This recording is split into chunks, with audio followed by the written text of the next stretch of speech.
Selamat pagi teman-teman, bagaimana kabarnya? Hari ini saya akan membawakan devosi dari Tawari 2 pasal 29 ayat 1 sampai 30. Let's pray. Terima kasih Tuhan telah memanggil kami ke bumi ini, dan terima kasih telah memakai kami dalam pekerjaan-Mu.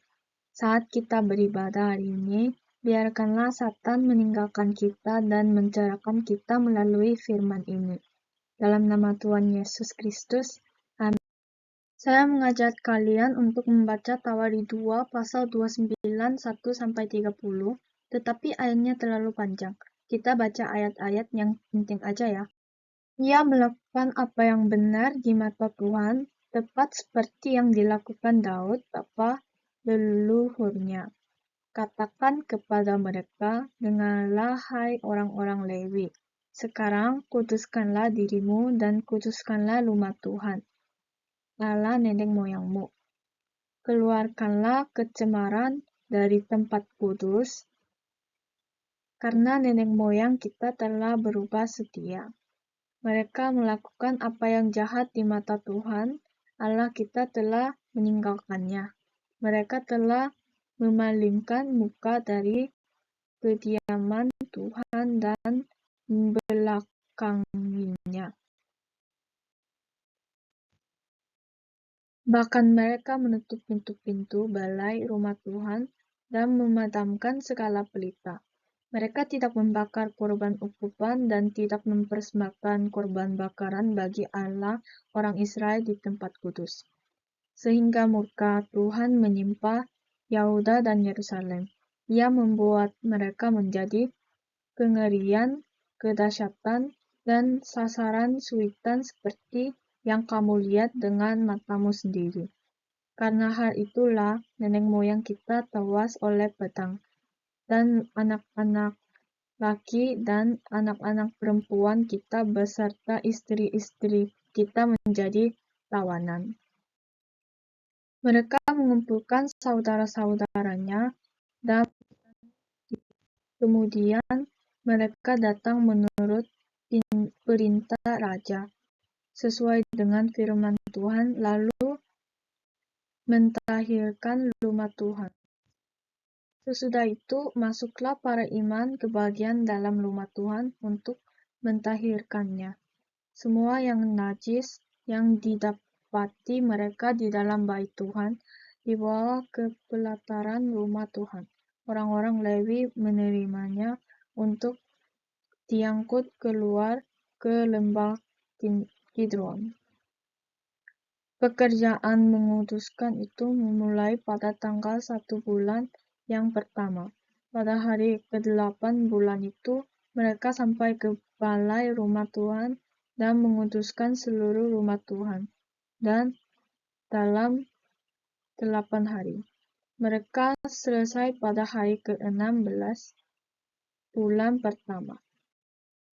Lalu masuklah mereka menghadap Raja Hizkia dan berkata, kami telah mentahirkan seluruh rumah Tuhan, juga mazbah korban bakaran dengan segala perkakasnya dan meja roti sajian dengan segala perkakasnya.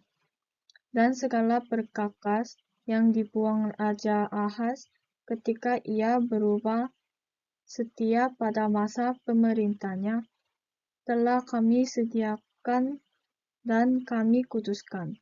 Sekarang semuanya itu ada di depan mazbah Tuhan. Maka pagi-pagi Raja Hizkia mengumpulkan pemimpin-pemimpin kota dan pergi ke rumah Tuhan. Mereka membawa 7 ekor lembu jantan, 7 ekor domba jantan, 7 ekor domba muda, dan 7 ekor kambing jantan sebagai korban penghapus dosa untuk keluarga raja, untuk tempat kudus dan untuk Yehuda.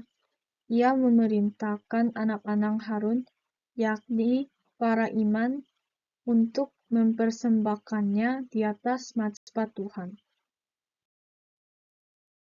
Selanjutnya mereka membawa kambing-kambing jantan yang akan menjadi korban penghapus dosa ke hadapan raja dan jemaat. Mereka meletakkan tangannya ke atas kambing-kambing itu. Sehabis korban bakaran dipersembahkan, raja dan semua orang yang hadir bersama-sama dia berlutut dan sujud menyembah.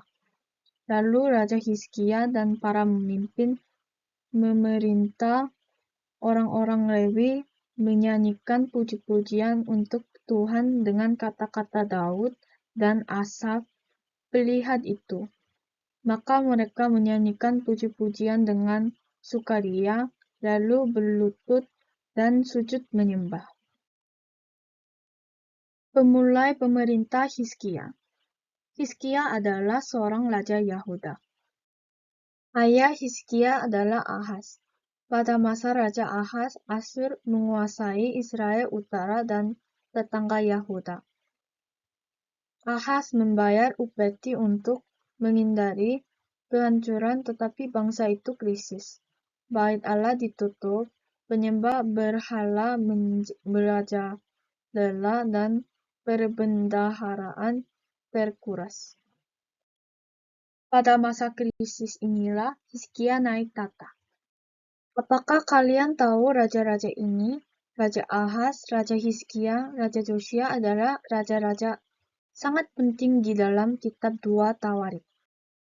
Kenapa mereka penting? Karena mereka adalah orang yang kejujuran di hadapan Yehuwa seperti David. Ayo kita baca lagi ayat 2. Ia melakukan apa yang benar di mata Tuhan, tepat seperti yang dilakukan Daud, bapa leluhurnya. Hizkia melindungi Israel. Bahkan di tengah-tengah invasi Asyur, Hizkia mempertahankan bait suci, pusat ibadah sampai akhir. Keteguhan hati Hizkia bersama Tuhan di saat-saat terburuk sangatlah mengagumkan. Ayo kita baca lagi ayat 5. Katakan kepada mereka, dengarlah hai orang-orang Lewi, sekarang kuduskanlah dirimu dan kuduskanlah rumah Tuhan, Allah nenek moyangmu. Keluarkanlah kecemaran dari tempat kudus.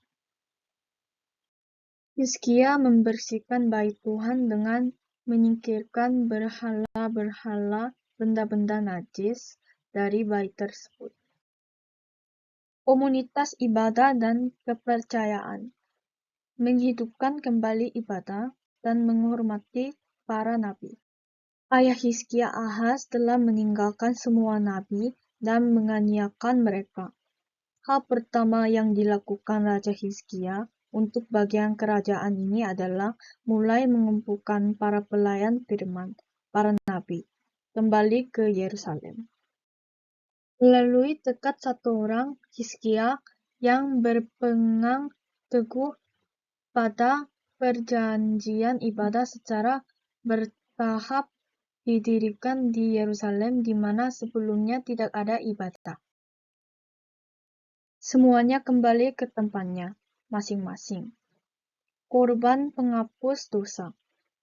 Ayah Hizkia Ahaz berbalik dari Tuhan dan percaya kepada manusia, lalu mengikuti berhala-berhala dan menajiskan bait suci serta menghentikan persembahan korban. Saya dapat melihat setiap saat mengapa Tuhan sangat mengasihi Hizkia, dan kita dapat melihat bahwa Hizkia hanya melakukan hal-hal yang benar-benar berkenan kepada Tuhan. Ayo kita baca ayat 23.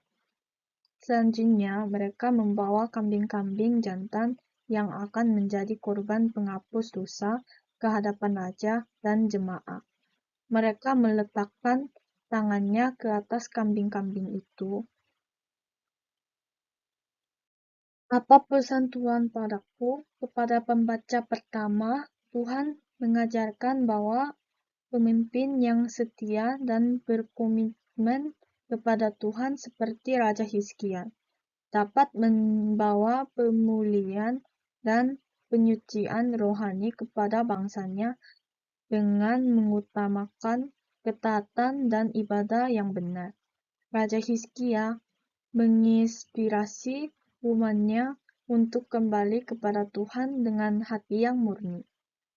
Pada pembaca saat ini, Tuhan mengajarkan kepada kita untuk menjadi pemimpin yang setia dan berkomitmen kepada Tuhan.